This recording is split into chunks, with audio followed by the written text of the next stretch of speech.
Well, I am very interested in the subject of human misjudgment, and Lord knows I've created a good bit of it. I don't think I've created my full statistical share, and I think that one of the reasons was that I tried to do something about this terrible ignorance I left the Harvard Law School with when I saw this patterned irrationality, which was so extreme, and I had no theory or anything to deal with it, but I could see that it was extreme and I could see that it was patterned. I just started to create my own system of psychology, partly by casual reading, but largely from personal experience, and I used that pattern to help me get through life. Fairly late in life, I stumbled into this book, Influence, by a psychologist named Bob Cialdini, who became a super tenured hotshot on a 2,000-person faculty at a very young age. And he wrote this book, which has now sold 300,000 copies, which is remarkable for it's an academic book aimed at a popular audience. And that filled in a lot of holes in my crude system. And when those holes had filled in, I thought I had a system that was a good working tool, and I'd like to share that one with you. And I came here because behavioral economics, how could economics not be behavioral? If it isn't behavioral, what the hell is it? And I think it's fairly clear that all reality has to respect all other reality. If you come to inconsistencies, they have to be resolved. And so the idea of if there's anything valid in psychology, economics has to recognize it, and vice versa. So I think the people that are working on this fringe between economics and psychology are absolutely right to be there, and I think there's been plenty wrong over the years. Well, let me romp through as much of this list as I have time to get through. 24 standard causes of human misjudgment. First, under recognition of the power of what psychologists call reinforcement and economists call incentives. Well, you can say everybody knows that. Well, I think I've been in the top 5% of my age cohort all my life in understanding the power of incentives, and all my life I've underestimated it. And never a year passes but when I get some surprise that pushes my limit a little farther. So one of my favorite cases about the power of incentives is the Federal Express case, where heart and soul of the integrity of the system is that all the packages have to be shipped rapidly in one central location each night. And the system has no integrity if the whole shift can't be done fast. And Federal Express had one hell of a time getting the thing to work. And they tried moral suasion, they tried everything in the world, and finally somebody got the happy thought that they were paying the night shift by the hour, and that maybe if they paid them by the shift, the system would work better. And lo and behold, that solution worked. Early in the history of Xerox, Joe Wilson, who was then in the government, had to go back to Xerox because he couldn't understand how their better new machine was selling so poorly in relation to their older and inferior machine. Of course, when he got there, he found out that the commission arrangement with the salesman gave a tremendous incentive to the inferior machine. And here at Harvard, in the shadow of B.F. Skinner, there was a man who really was into reinforcement as a powerful thought. And, you know, Skinner has lost his reputation in a lot of places. But if you were to analyze the entire history of experimental science at Harvard, he'd be in the top handful. His experiments were very ingenious. The results were counterintuitive, and they were important. It is not given to experimental science to do better. What gummed up Skinner's reputation is that he developed a case of what I always call man with a hammer syndrome. To the man with a hammer, every problem tends to look pretty much like a nail. And Skinner had one of the more extreme cases in the history of academia, and this syndrome doesn't exempt bright people. It's just a man with a hammer, and Skinner is an extreme example of that. And later, as I go down my list, let's go back and try and figure out why people like Skinner get man with a hammer syndrome. Incidentally, when I was at the Harvard Law School, there was a professor, naturally at Yale, who was derisively discussed at Harvard, and they used to say Poor old Blanchard. He thinks declaratory judgments will cure cancer. And that's the way Skinner got. And not only that, he was literary. And he scorned opponents who had any different way of thinking or thought anything else was important. This is not a way to make a lasting reputation if the other people turn out to also be doing something important. My second factor is simple psychological denial.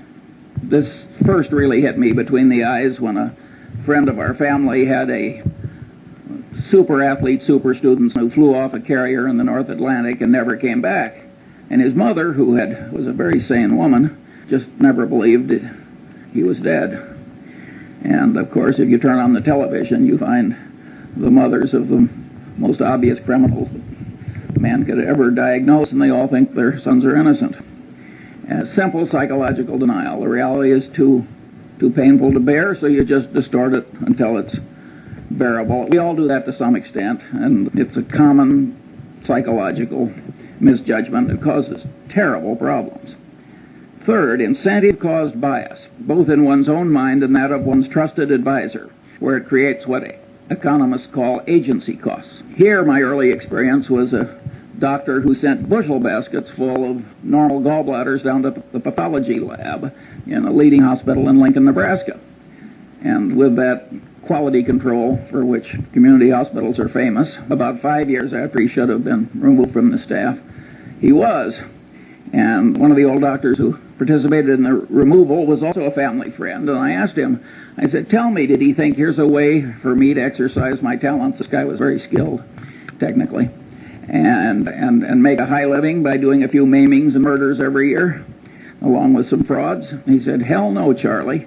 He thought that the gallbladder was the source of all medical evil, and that if you really loved your patients, you couldn't get that organ out rapidly enough. Now, that's an extreme case, but in lesser strength, it's present in every profession and in every human being, and it causes perfectly terrible behavior. If you take sales presentations of brokers of commercial real estate and businesses, I'm 70 years old. I've never seen one I thought was even within hailing distance of objective truth. And if you want to talk about the power of incentives and the power to rationalize terrible behavior, after the Defense Department had had enough experience with cost plus percentage of cost contracts, the reaction of our republic was to make it a crime for the federal government to write one. And not only a crime, but a felony. And by the way, the government's right. But a lot of the way the world is run, including most law firms and a lot of other places, they've still got a cost plus percentage of cost system. And human nature, with its version of what I call incentive-caused bias, causes this terrible abuse. And many of the people who are doing it, you would be glad to have marry into your family compared to what you're going to get. Now, there are huge implications from the fact that human mind is put together this way, and that is that people who create things like cash registers, which make misbehavior hard, are some of the effective saints of our civilization.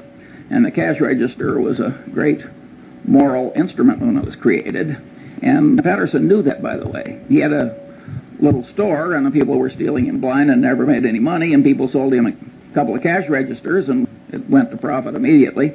And, of course, he closed the store and went into the cash register business, and with results which are so this is a huge, important thing. If you read the psychology text, you will find that if they're 1,000 pages long, there's one sentence. Somehow incentive-caused bias has escaped the standard survey course in psychology. Fourth, and this is a superpower in error-causing psychological tendency, bias from consistency and commitment tendency, including the tendency to avoid or promptly resolve cognitive dissonance, includes the self-confirmation tendency of all conclusions, particularly expressed conclusions, and with a special persistence for conclusions that are hard-won. But what I'm saying here is that the human mind is a lot like the human egg, and the human egg has a shut-off device. When one sperm gets in, it shuts down so the next one can't get in. The human mind has a big tendency of the same sort.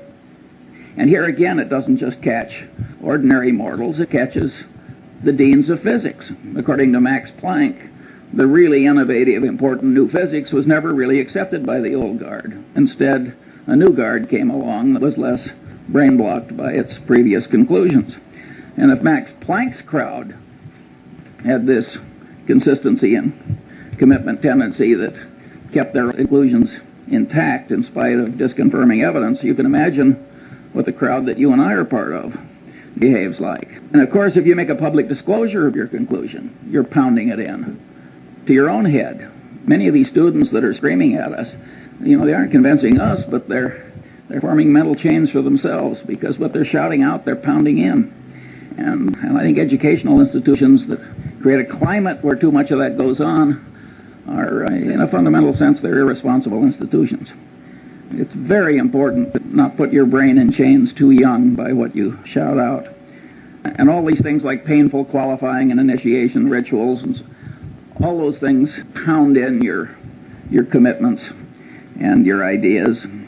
And the Chinese brainwashing system, which was for war prisoners, which was way better than anybody else's, they maneuvered people into making tiny little commitments and declarations, and then they'd slowly build. That worked way better than torture. Sixth, bias from Pavlovian association, misconstruing past correlation as a reliable basis for decision making. I never took a course in psychology or economics either, for that matter, but I did learn about Pavlov in high school biology. And the way they taught it, so the dog salivated when the bell rang. So what? Nobody made the least effort to tie that to the wide world. Well, the truth of the matter is that Pavlovian association is an enormously powerful psychological force in the daily life of all of us. And indeed, in economics, we wouldn't have money without the role of so-called secondary reinforcement, which is a pure psychological phenomenon demonstrated in the laboratory. Practically, I'd say 3/4 of advertising works on pure Pavlov. I mean, think how pure association works. Take Coca-Cola Company, we're the biggest shareholder. They want to be associated with every wonderful image. Heroics in the Olympics, wonderful music, you name it. They don't want to be associated with presidents' funerals and so forth. When have you seen a Coca-Cola ad? And the association really works. And all these psychological tendencies work largely or entirely on a subconscious level, which makes them very insidious. Then you've got Persian messenger syndrome. The Persians really did kill the messenger who brought the bad news. You think that is dead? I mean, you should have seen Bill Paley in his last 20 years. He didn't hear one damn thing he didn't want to hear. People knew that it was bad for the messenger to bring Bill Paley things he didn't want to hear. Well, that means that the leader gets in a cocoon of unreality, and it's a great big enterprise, and boy, did he make some dumb decisions in the last 20 years. And no, Persian messenger syndrome is alive and well. When I saw some years ago Arco and Exxon arguing over a few hundred millions of ambiguity in their North Slope treaties before a Superior Court judge in Texas with armies of lawyers and experts on each side. Now, this is a Mad Hatter's Tea Party. Two engineering-style companies can't resolve some ambiguity without spending tens of millions of dollars in some Texas Superior Court. In my opinion, what happens is that nobody wants to bring the bad news to the executives up the line. That here's a few $100 million you thought you had that you don't, and it's much safer to act like the Persian messenger who goes away to hide rather than bring home the news of the battle lost. Talking about economics, you get a very interesting phenomenon that I've seen over and over again in a long life. You've got two products. Suppose they're complex technical product. Now, you think under the laws of economics that if product A costs X, if product Y costs X minus something, it will sell better than if it sells at X plus something. But that's not so. In many cases, when you raise the price of the alternative product, it'll get a larger market share than it would when you make it lower than your competitor's product. That's because the bell, a Pavlovian bell, ordinarily there's a correlation between price and value. You have an information inefficiency. And so when you raise the price, the sales go up relative to your competitor. That happens again and again and again. It's a pure Pavlovian phenomenon, and